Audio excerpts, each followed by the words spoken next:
Atteindre le but de la phase 3 à travers une évangélisation de masse dans tous les quartiers de la zone de Port-Bouët, telle est la mission qui s'est donnée le ministère des évangélistes de la dite zone en collaboration avec les dirigeants des sous-centres. Après des programmes intenses d'évangélisation dans les sous-centres d'Adjaoui, de Vrédicité et de Vrédiaco, c'est au tour du sous-centre de Port-Bouët Centre qui a tenu ce samedi 29 octobre 2022 sa campagne d'évangélisation à l'Assemblée 4. Une campagne qui a débuté dans l'après-midi avec tout d'abord un accent mis sur les invitations. De part et d'autre, on pouvait observer les évangélistes aborder tous les passants avec pour objectif de les convaincre à participer au programme. Dieu bénissant leurs efforts, ce sont 14 invités qui ont répondu et des dizaines de traités distribués aux passants.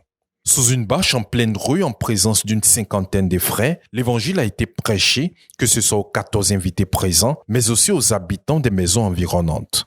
Avec les témoignages de la sœur Fotso, délivrée de la dépression, la sœur Falom, délivrée de l'alcool, et le frère Siméon, délivré de la drogue, les semeurs ont insisté à travers un chant que Jésus revient bientôt.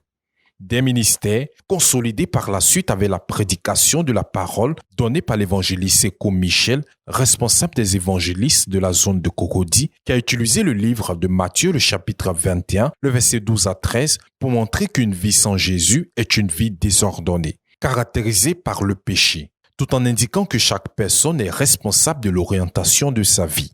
Après avoir démontré comment le péché détruit l'homme, il a révélé aux invités que seul Jésus peut arranger la vie d'un homme tout en le transformant totalement. Les injustes ne vont pas hériter le royaume de Dieu.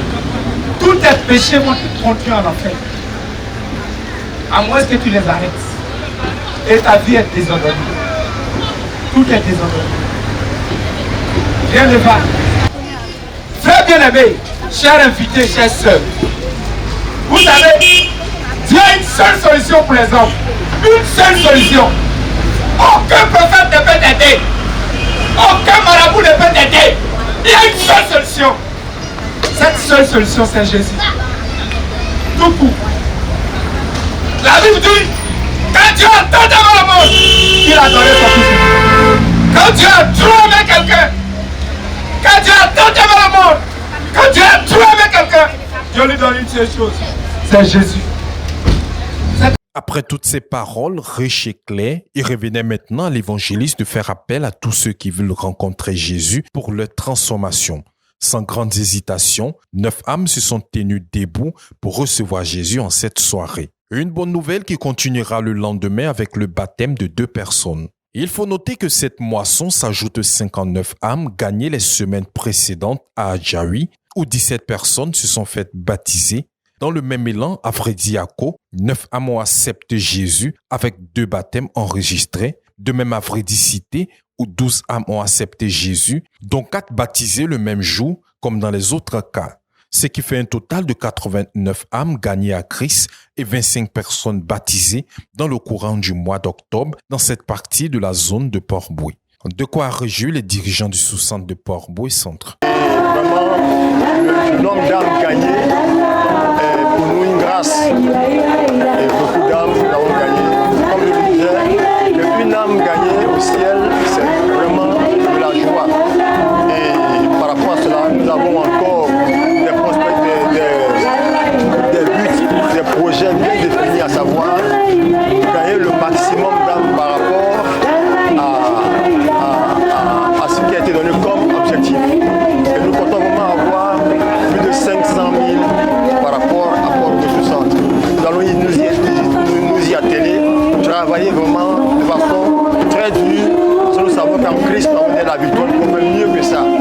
La conquête se poursuit dans les autres secteurs et la flamme restera toujours allumée pour une plus grande moisson dans la zone de Port-Bouët et le dirigeant des évangélistes de Port-Bouët ne dira pas le contraire.